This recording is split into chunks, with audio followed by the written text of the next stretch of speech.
Hi, my name is Vivi Stutz. I'm a licensed mental health counselor working in my private practice, Phoenix Rises Counseling.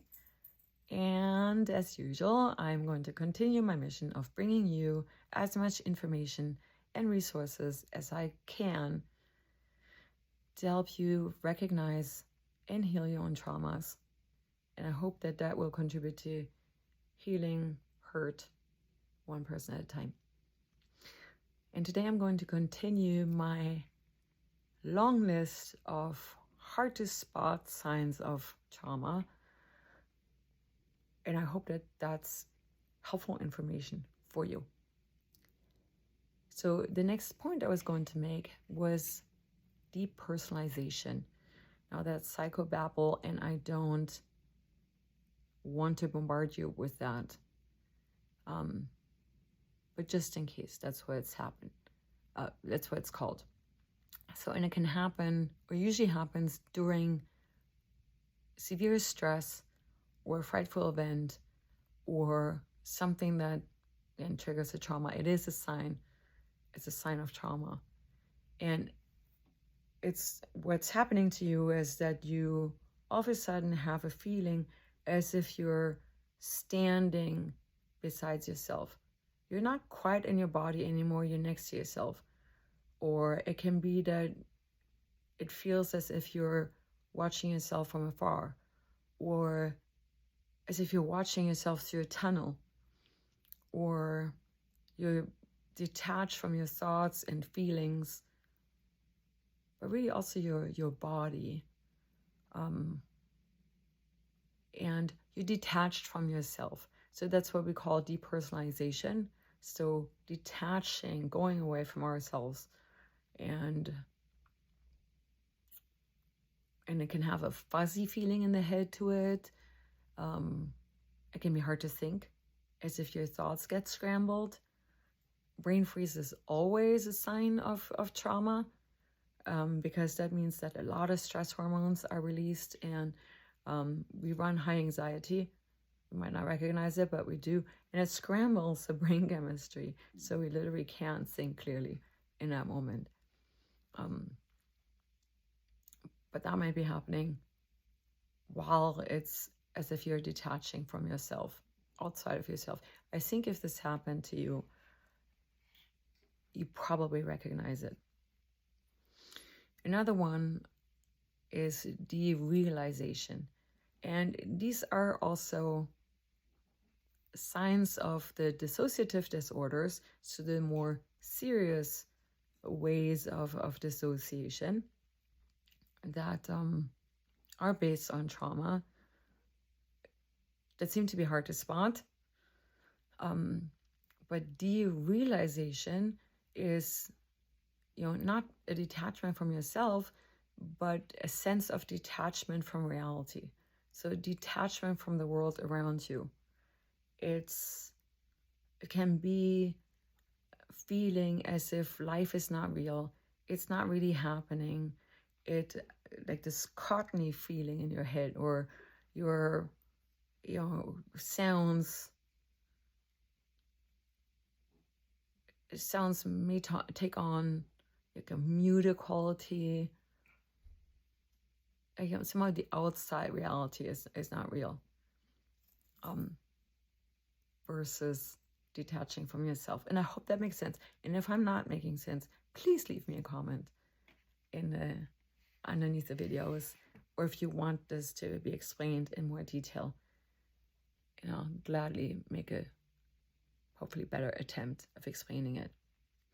But these are signs of trauma, and that's really severe trauma. The dissociative disorders mean that something more severe happened to you, or chronically, really your whole life, starting when you were very small, and many, many years of trauma. So then you may have learned that early on as a way of escaping your reality, and it might still be going on. And it's most likely, it's a sign that severe traumatic events happened to you. And you don't deserve that. You don't deserve having to live with that your whole life, with a feeling of, there's something wrong with me, I'm broken, I'm faulty, I hope no one sees it as trauma as something that happened to you, and it's not who you are. I really want to emphasize that in my videos and normalize it, that when you detect these signs of trauma or these symptoms inside of yourself, that it doesn't mean anything about who you are as a person.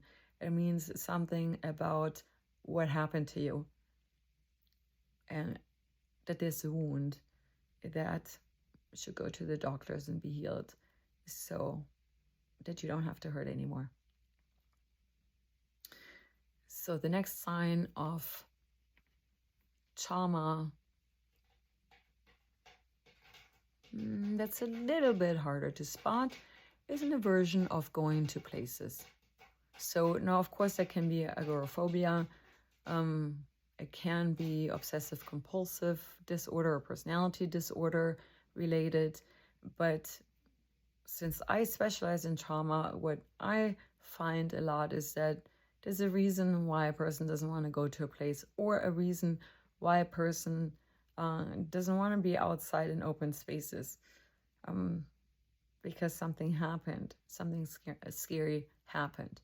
Or, as an example, somebody doesn't want to go into city parks. City parks register as very, very scary. And again, and you get freaked out and you just feel uncomfortable if you go into a city park, where you see park benches, and you might just get uncomfortable. Maybe you get a creepy feeling. But something may have happened in a city park, and there are enough cues in your environment that are similar enough to the city park where something bad happened to you, that city parks freak you out. So you never, ever want to go into a city park, or if you kind of have to, you just feel uncomfortable all the time, or you're hating being that, and you have strong emotions and you don't know why, and it's confusing. And other people might tell you that you're difficult because maybe you can't sit on a park bench because it freaks you out like hell, and you don't understand why. And even the best meaning friends, like, they might really not know why that is. Just know that there's always a reason. It's never that you're crazy. So aversion to places can look like that you refuse to go there, brings up very strong emotion, but maybe there's no memory and you can't make sense of it while it happens. And this is because places cells trigger memories, even unconscious memories. So memories that have been stored away and maybe shut away so thoroughly that you have no idea that they ever happened to you. It just comes out of bad feelings. Let me think of an example of places cells being triggered. Oh, yeah. I went to live in Germany. I've been spending in the last few years, I've been spending time in the US and in Germany. But being in Germany for me, I think especially the first year that I spent there was I was with my husband, and for him, he was just looking at, oh, how pretty, and the scenery, and it's also great, and oh, these Roman castles and city walls and whatever he was seeing. I was seeing something totally different because my placer cells were firing, and I was seeing past events there. And they came like intrusive thoughts or whole flashbacks, because the placer cells activated the memories. So when you're in a certain place, it literally will activate memories for you. The brain is made that way, and it's a survival function. Because a dangerous place, well, you should recognize that very, very quickly, right? And get the hell out of there. And so that's built into the brain. But sometimes, the bad things that happen to us were bad in childhood, where we couldn't defend ourselves, didn't know how to keep ourselves safe. But today, as an adult, we actually could. So, yes, the placer cells fire, especially in places that are similar to places where traumatic events happen, or they can actually be like a place. Like Germany for me is just a memory cabinet where my childhood and the events there are so present, and a lot of flashback happen to me here. Sometimes it's like a movie in my own head that has nothing to do with the present, and it's just because I'm in a place that, where the leaves in the fall, they turn brown in a way, and they're German leaves, and that reminds me of going for a walk with my father in the forest, and then that reminds me of my mother having a difficult day, and then so on, and it just it then sets off the whole trauma spiral, and memories, one leading to another, until you end up with the worst one. And maybe you get freaked out, but maybe you don't. But just to explain, so aversion to places, just look for it in sense of trauma triggers. There can be a lot of material there. And again, it's when you detect a trauma trigger, you also have the opportunity to grow from it and to grow stronger. It's like growing stronger in the broken places. But I don't want to call them broken, really, because you were never broken. But you can use the trauma to heal and really affirm to yourself that, today you have resources you never had, you grew, you're older, you're far more capable than you might think you are. And if the trauma is being triggered, it's always an opportunity to wash something out of your system that may have been relevant in the past, but most likely is not relevant in the present. And if it is, then it's a good thing to feel your feelings consciously and do something about it. But I encourage you to just look at the opportunity in it. Next, difficult to detect sign of trauma is the fear of becoming a parent. And that I see often too in my practice, that somebody said, I never want to have children, never. And then when they talk about it, they usually start to talk about their own childhood and what happened. And as they talk about it, they find that they're afraid of accidentally repeating what happened to them. Or they might think, well, family and being a parent or being a mother or being a father, that means whatever happened to you at the time. And so the fear of becoming a parent, the fear of having a family, the fear of raising children always has something to do with yourself and your childhood. And most likely you just didn't experience the whole parenting idea, childhood idea, family idea. Most likely you just didn't experience it as something that's so wonderful that you want to experience it again. So if you feel that way, just check in with yourself and look at your own childhood and recognize it as a sign of trauma. Something happened that made it really unappealing for you to repeat the experience. Another sign of trauma, and I think that's not so hard to detect, but just persistent anxiety or the tendency towards anxiety. That means in the trauma camp, in the trauma science corner of psychology, in the field of traumatology, and in my understanding, which of course is by no means perfect, but anxiety is a sign of trauma. Something scary happened to you early on or repeatedly. You're not aware of it. It's kind of hidden safely, somewhere in the back of your head, and you can't access the trauma trigger. Something is triggering your anxiety, and you don't know what it is, and you constantly wrestle with anxiety, or just anxiety in general. It's connected to trauma. It's something bad happened to you, and that made you anxious. And also want to add that, so having anxiety also doesn't mean that you're neurotic. Anxiety is very adaptive. Fear is very adaptive.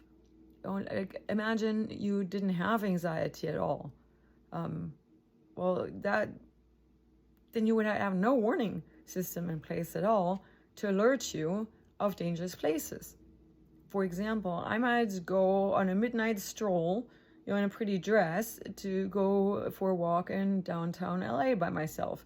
And if I don't have any anxiety, well, I will probably not survive that night, or at least there's going to be a problem, I'm pretty sure, or whatever else dangerous places. But so anxiety is functional. It warns us. It's a warning mechanism, and our amygdala is triggered, and it's good that we have anxiety. But if too many traumatic events happen to us and it got stuffed away, and because we don't want to sit with the anxiety, we want to avoid it, because it feels so threatening and it's darn uncomfortable. I'm well familiar with it. But then it's stuffed in the back of your mind, and you're anxious a lot, and you have no idea why. And to my knowledge, it's a sign of anxiety. And if you get treated for generalized anxiety disorder, meaning you just always have anxiety and you have no idea why, I encourage you to ask for a trauma screen. Or use mine on my website for free, please.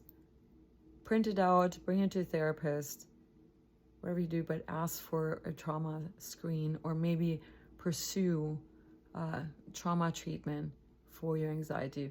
Most likely there's a reason why your nervous system is firing like crazy and warning you and alerting you. Something happened, and maybe it's just working a little bit too hard, needs to calm down.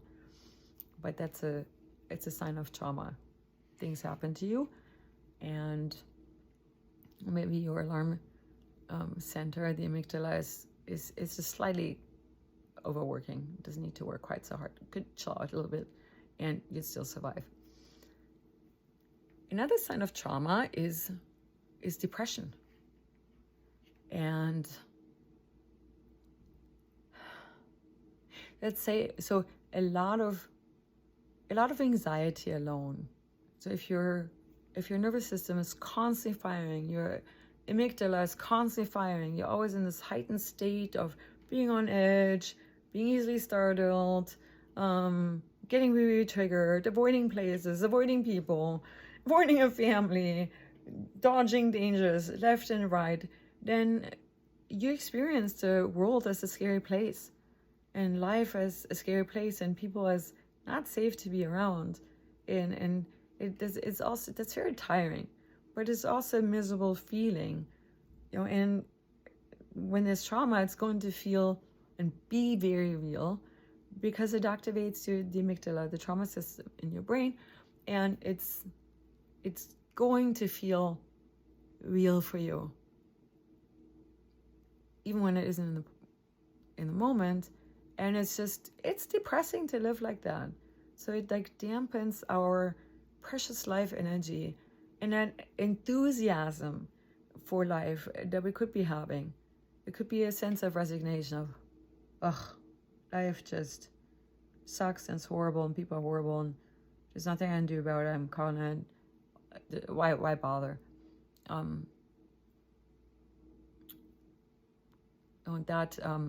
That happens in depression, and I personally, at this point, already look for trauma. What happened? What happened to you? Did you lost your enthusiasm, your zest for life, your motivation to do things, or you believe that things might just work out for you? What happened to you? Most likely it was something traumatic. A sign of depression, I started to look for trauma, is also hopelessness, that the futility, nothing's ever going to work out.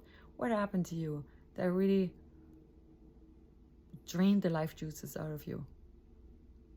Must have been something. Or persistent sadness in depression. I would look for a sign of trauma, a sadness. Like, where does it come from? Who hurt you? Who made you feel sad about life? Or who hurt you in a way that you formed negative beliefs about life, and now you can't enjoy it very much anymore? Or maybe you can enjoy the times where depression comes back. So what happened to you? It's a sign of trauma. It's a sign of trauma. It's just low expectations of life. Like, nothing's ever going to work out for me. It's just not going to be okay. I'm just going to have to settle. Just the low expectations. It can also be like, well, I'll never be successful. I'll never amount to anything. I'm unlovable. I'm just not good enough. I'm not cutting it. If these beliefs are conscious, great. If they're not conscious, well, they're still operating in your system and causing a certain brain chemistry, and we call that depression. But I treat it in the sense of trauma. I look for the trauma that caused these beliefs about life and other people and yourself, and I treat it in the framework of trauma, and I find it dissolve very often. Signs of depression. Did I have them all? Oh, another sign of depression is restricted self-expression. So it's like you're quiet, maybe you're shy, you're kind of trying not to take up too much space in your life. Be quiet, tone it down, maybe be invisible. Maybe you feel like that only around people, and you're fine on your own, but making yourself small or smaller or difficulty, just literally being visible.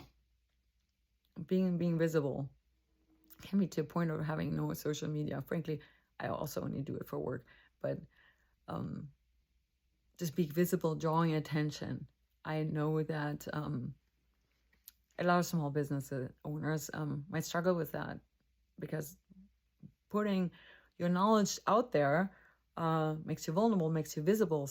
And you could attract predators who are then mean to you.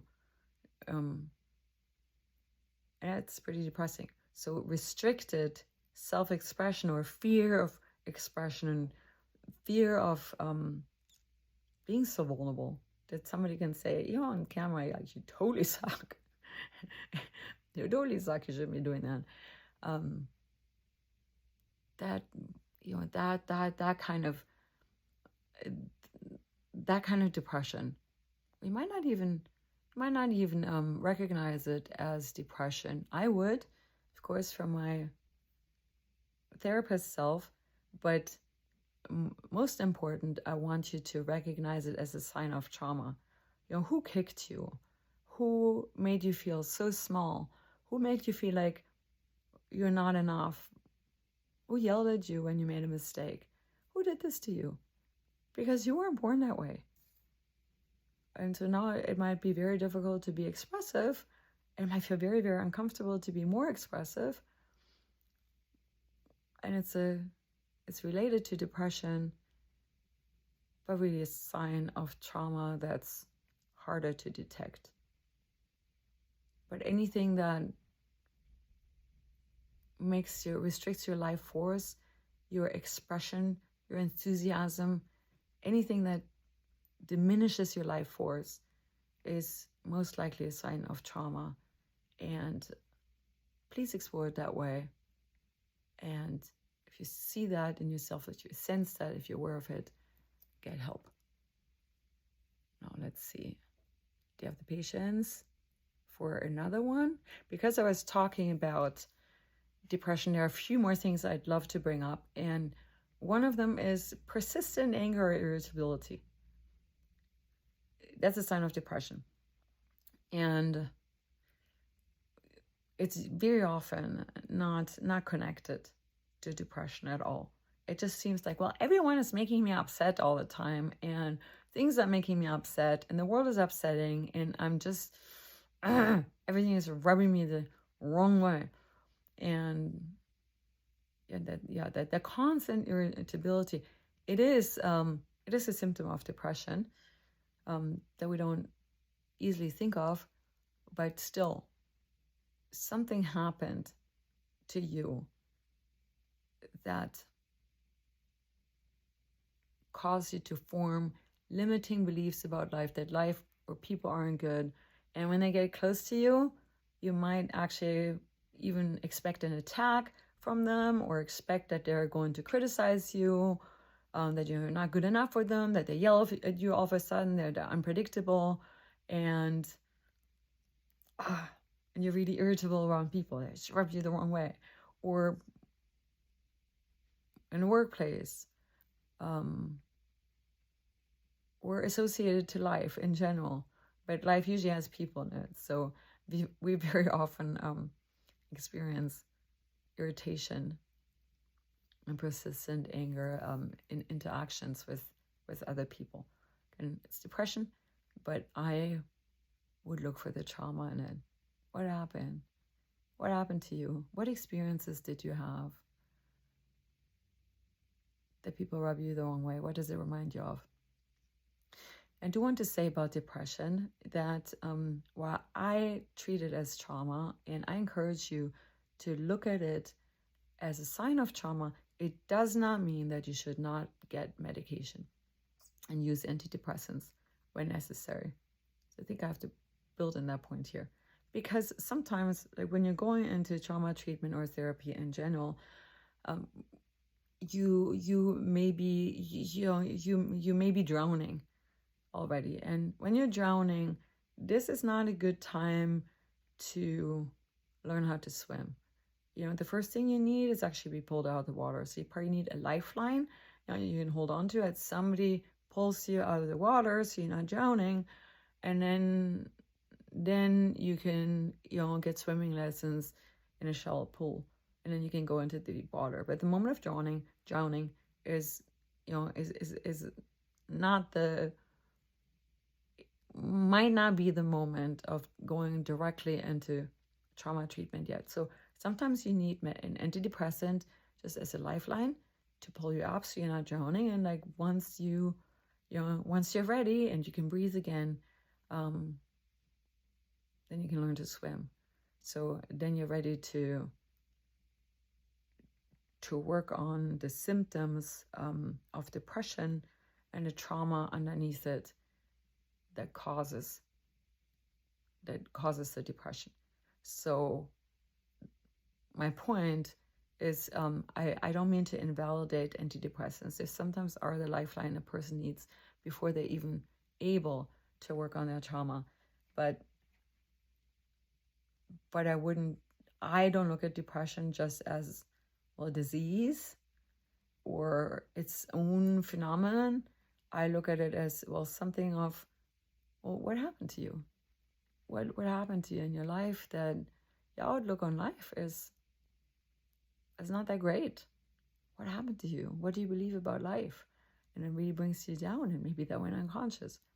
But again, if antidepressants are needed, or you feel like you're drowning, please go to a psychiatrist and get the lifeline first. Another one that's very similar to irritation and also depression related is persistent defensiveness. So constantly feeling attacked or put down by others. Everything just sounds like someone coming at you, chewing you out, telling you that you're not good enough, when this might actually not be happening.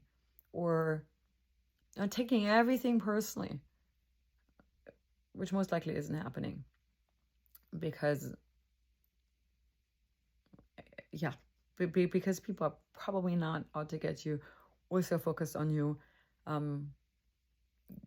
People might be focusing on themselves. So while there can be real attacks on you, and people can be aggressive and can be abusive, and if it's actually happening, so if it's happening in a way that you're being